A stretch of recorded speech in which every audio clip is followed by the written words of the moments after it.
Hey everyone, how you guys doing? So I'm about to start a new project. It's a custom sword, custom specs for Mr. B.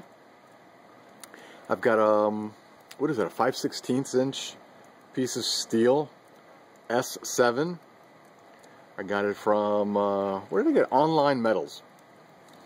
And they gave me a really nice piece. Sorry about the shaky camera. Let me just bring it over. Low battery. I'm going to talk fast.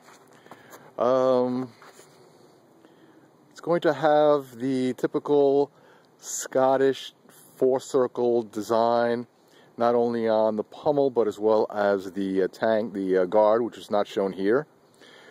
1 inch wide guard which tapers down and it's angled.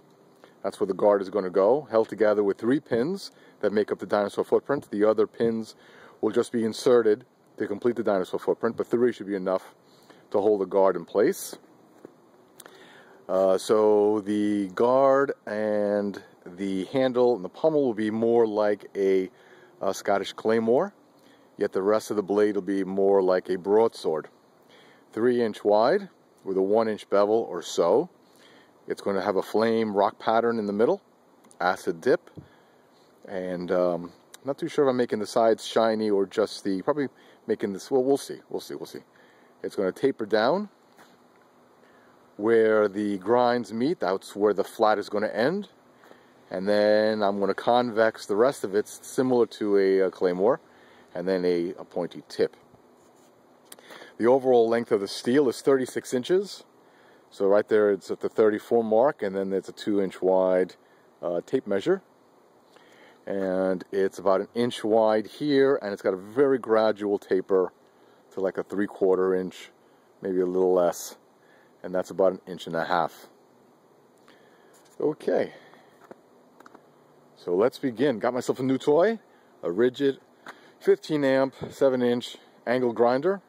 It's got much more horsepower than my 4.4 amp Roybe or 4.4 amp skill.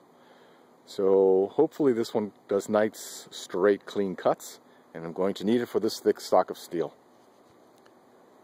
Alright guys, thank you for tuning in and following this this project.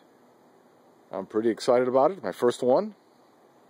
And you could follow the progress on JerzeeDevil's forum, and I'll put the links below. Alright, let's start cutting.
Okay, so there it is. It's cut out. I worked outside of the lines, and I'm just going to grind down to the lines, to the dimensions. One more time, I'm going to put the 4 circles, and maybe even the square that goes in between them, which is a typical pattern found in Scottish style swords. It's a tapered tang, tapered handle. The guard is going to connect with 3 pins, and the other, I think I see 4. 1, 2, 3, 4 will be false pins to show that, you know, like a dinosaur footprint.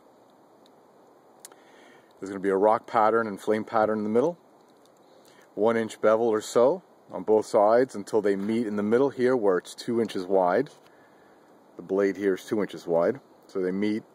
And then the rest either will have a center line or more likely convex. It's going to be rounded, similar to the Scottish Claymores. And the tip needs to be better defined. I just worked real quick over there to save me some grinding. Okay, so let's clean her up.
So I hope you don't think it was too silly me swinging the sword around. Not too sure if that's going to make it into the video or not. But I'm having fun with this project. Always wanted to do something along these lines. What I would have done for myself is the Conan Barbarian sword. Because growing up as a kid, I always wanted something like that. But who knows? I just might be inclined to do so. I just can't start another project for myself because I've got some katanas to make, and I've been distracted with projects for customers. Customers come first. So what do we have here? I thought I'd do this vid for you, Mr. B. The steel came in at 0.329, so for argument's sake, let's say it's 0.33 inches. And the surface has got a really nice satin surface. There's really not much for me to do, especially when you want a rock pattern. And this will have grind lines, so there's really no reason for me to make it any thinner. And this area here gets covered with some sort of, we said black micarta and carbon fiber. This is a real sloppy, for the purpose of the video, I drew in the guard just to show you what my concept is, which we talked about. It's the Scottish Claymore style with the holes in at the ends of the guard. And this will be some sort of steel that I'm going to fashion. The guard is going to slip over the tang, so I'm going to have to bore out a rectangular slot to fit it, and it's going to be held with 3 pins. 4 additional pins will complete the footprint. The guard's going to have a 1-inch slot. So this tapered tang, it's 3/4 of an inch here, 1 inch here, is going to continue straight, or at least 1 inch at the widest, so the guard could slip through. And then this will have to be fashioned out of carbon fiber or something, and it's going to have to be stacked and made thinner than the actual grip.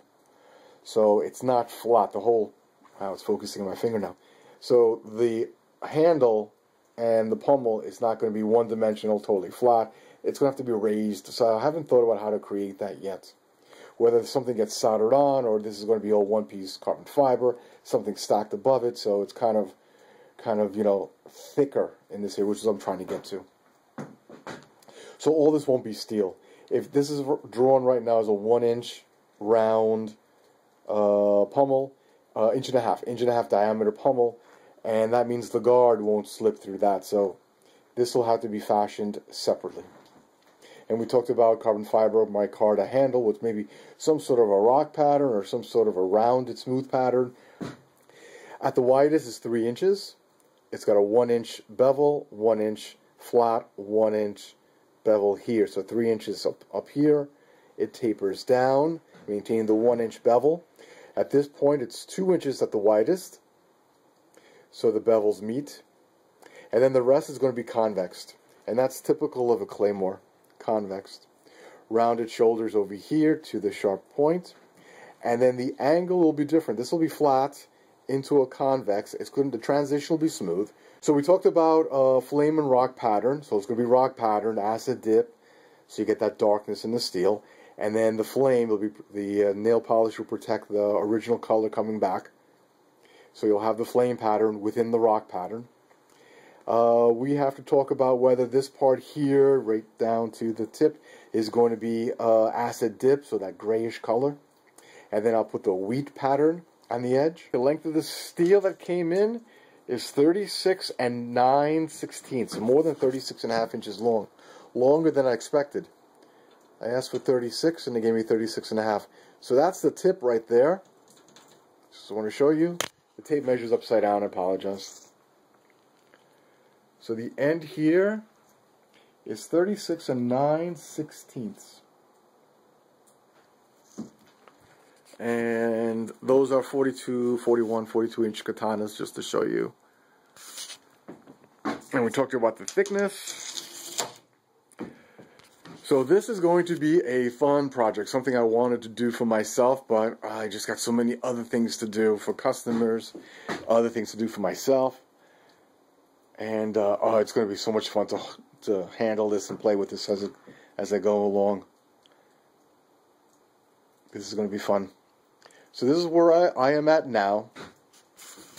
I still have to clean up and true up these edges to make sure they're straight and flat. I have to bring them to the, where do I have the most? Probably in this area here. I have to bring them to the black mark so they're true and straight. There's still a little bit to grind. The tip is okay. The shoulders have to be cleaned up and filed by hand. Got to true up the corners. Got to work on that after we talk about which way to go. And then after that, I'll do another vid of the grinding the flats. The flats will either, the bevels will either start here with a plunge line, or I'm thinking about bringing it back. Because if I can bring this back, then I can bring the flame pattern back to the guard. And I think that will look better. If you have a guard that kind of ends here, and then all this is flame. Okay, so this is a fun project, guys, and Mr. B, thanks for tagging along. It's going to be a few vids. S7 steel, and a pretty thick stock of it, thickest stuff I've worked with so far, at 0.33. And it gets heat treated separately. I thought it's going to get heat treated with the other tool steels or the other air hardening steels, but no, this one is its own animal, Brad said from Peter's Heat Treat. Brad said it's its own animal, so it's going to get heat treated separately. That's what S7 is, so didn't expect that. Alright guys, thanks for tagging along, thanks for your time, and thank you for your comments. You've got my respect. I love that support from you guys. So you definitely have my humble respect. Alright guys, bye.